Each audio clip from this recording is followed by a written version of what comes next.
Starting things off with a trip to York County. Red Lion heads to meet Central York. Mother Nature wearing Panther colors tonight. Brooklyn Nace dropping back, feels some pressure, but is still able to get past downfield. Braden Smith there with a diving catch in Eagles territory. Central York moving the chains. A few plays later, Legend Johnson heads into the end zone as the Panthers are up 7-0. Now the Panthers defense would hold.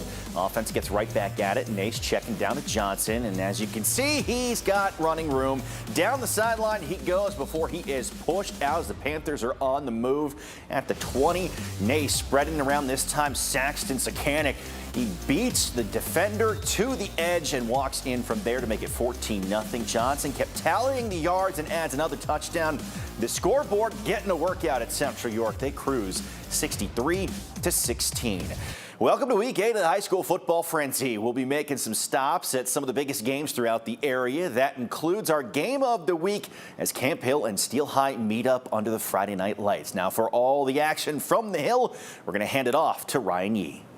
A perfect fall Friday night under the lights indeed in Roller Country, a game with big implications in a Mid-Penn Capital battle between the Rollers and Lions. We start off in the tail end of the first half. Rollers already up 22-0. Senior Lions QB Drew Brandstetter airs it up and drops a dime right into the hands of senior Alex Long for the big-time gain to put them in great field position. Brandstetter again in the gun, lobs another one to guess who? Long snags another perfect pass in the perfect senior-to-senior connection. Lions are finally on the board, 22-7. But with 1:40 still on the clock, the Rollers march down the field to set up a perfect response. Ymir Caesar snaps, looks, his turn to put a pass sky high for his guy, Mazir Fuller. He makes the catch, gets his feet down, touchdown Rollers. We take a break for a little homecoming celebrations. Congratulations to the king and queen. But we got to get back to the football action. First play, kick return touchdown. Rollers up 37-7 to start the half. Camp Hill tries to respond, but Brandstetter throws a pass that is intercepted by Jerome Ross Jr. to quiet any momentum the Lions were trying to build.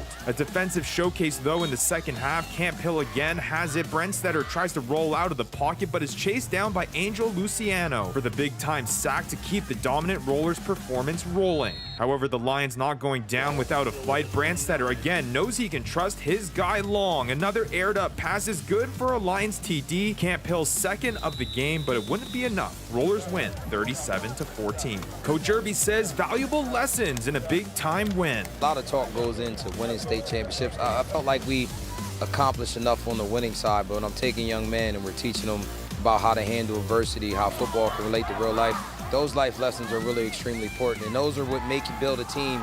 If you can build those things in young men, you can have a winning program like we do. And now make it 3 wins in a row for the Steel High Rollers program that is rolling on all cylinders right now. In those 3 wins, the offense has scored at least 37 points and is doing a great job in positioning this team in the Capital Division title race and making a statement when it comes to the Class AA power rankings. They'll look to continue their winning ways against Susquehanna in Week 9. As for the Camp Hill Lions, they take on Line Mountain next week, and they'll look to bounce back after a tough stretch of games.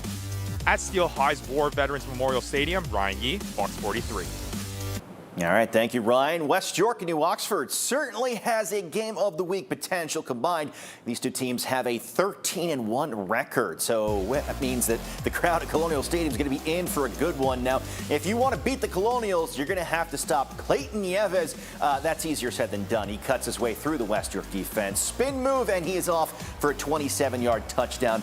New Oxford is then back on offense, and Luke Fry rolling to his right, and he is going to throw a dart to Brody Holmes at the sideline to move those chains. Now, Fry was just warming up his arm because just a few plays later, he is going to drop one right into the bucket. A 21-yard pitch and catch with Braden Billman, who toe taps at the back of the end zone.